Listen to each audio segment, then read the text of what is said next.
We're happy now to be joined by Jay Bilas from ESPN. And Jay, I know you ranked UK's front court as the best in the country this week on ESPN.com. Can you give us kind of your assessment of John Calipari's young team as they get ready to enter the season? Very talented, but as they have been the last few years, very young. A little bit of a different type of young this year. He doesn't have anybody that started for him in the past, which is different than he's had before.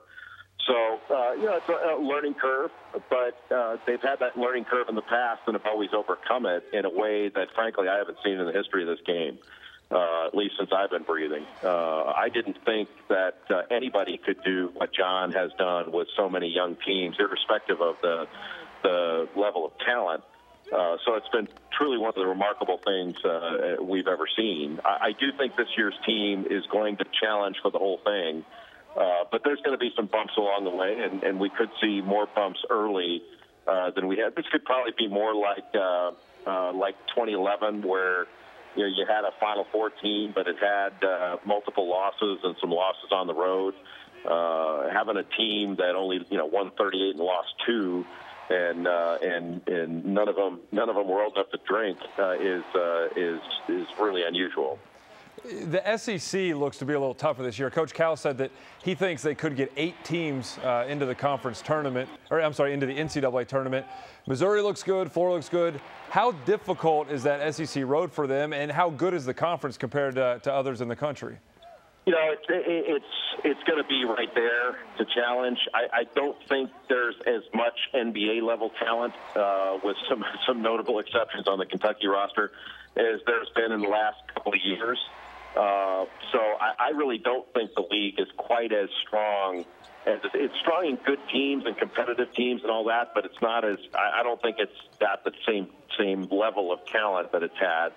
I tend to think, the Big Ten and the ACC are going to, and the Big East are going to be just as good, if not better, to start, maybe even the Big 12. But I do think the SEC, because of the teams at the top, is going to be really competitive for teams that have a chance to get to Atlanta and get to the Final Four. I do think Kentucky is the best team, and then I put Florida next. The bottom of the league is still emerging, and Mississippi State's taken a huge step back. But there are some good teams that are capable of beating you, especially at their place. Coach Cal says that his team could start the season 0-2. Of course, they have the game coming up Friday with Maryland in Brooklyn, followed by Duke in Atlanta on Tuesday. Is that, John Calipari speak, saying his team could be 0-2? Or is Maryland, I think most UK fans at least will say Duke is a very losable game. That's a veteran team that could give them problems, but maybe not so much Maryland. How do those two teams match up with UK, and could they very realistically be 0-2 to start the season? Yeah, I mean, it's possible because you've got such a young team. You don't know how they're going to react when they get into these neutral site games, because both of them are neutral site games. And I watched Kentucky play against Transylvania, and they beat them by 100. I don't think Transylvania is very good. And it's certainly not as good as the two teams they're going to play coming up. But there were some real positives that Kentucky had. I do think they can get a lot better than they showed. They got to take a lot better care of the ball. I think what you're going to see is that Kentucky's more talented than Maryland. I don't think Maryland's got quite as good of a team to start, but they're going to be a heck of a lot more competitive than anything Kentucky's seen thus far, except in practice. Duke is probably the game where Duke's got a front court that not only can compete, but probably now you would say, hey, give them a little bit of an edge because they're so much more experienced. You two senior big guys that are 6'10", 6'11", and talented. I don't think Duke's guards are quite as good, but as their front court, but they're certainly capable. I'd probably favor Kentucky in both games. But no question they can lose, especially considering, it depends on how they shoot it. Duke is not a great shooting team. That's one thing that is a little bit different from years past, is they don't drop threes like they used to. They went 1 for 17 in one of their exhibitions, and that's not going to beat very many really good teams, let alone Kentucky. I think a lot of people that see you on ESPN don't know that in the early 90s you were an assistant at Duke. Maybe I have to check books on this, but the most successful run in the history of basketball as an assistant coach, 3 years, 2 national championships, 3 Final Fours. And to me, that team, the guys were rock stars. They were big personalities.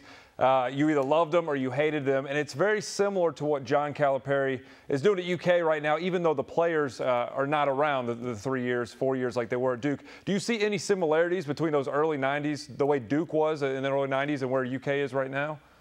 Well, just the level of success. I mean, I would throw in there, sort of in the modern time of the 80s, 90s to now. I would put Kentucky's run in the mid 90s, sort of the 96, 97, 98 run. I mean, they were an overtime period away from a three-peat with two different coaches. That's pretty extraordinary. But, the game's so different now because the players leave so early.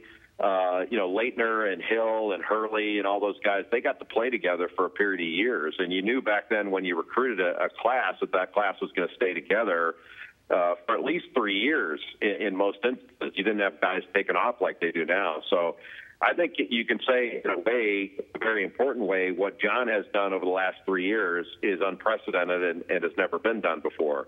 And I can't see it except him doing it, staying at Kentucky. I don't see anybody else doing it. You hear people all the time talk about, well, we got a bunch of freshmen, don't know what to expect and all that. Well, it's funny how, John's got freshmen too. And he's winning, 30-plus games and nothing but the Elite Eight, Final Four, National Championship the last 3 years. That's extraordinary, and he's continuing to do it. And he's doing it at a time when people are questioning whether, this ridiculous stuff of whether that's good for the game. And, I laugh at people who say that. It's been an extraordinary achievement and one of the special times, I think, in college basketball.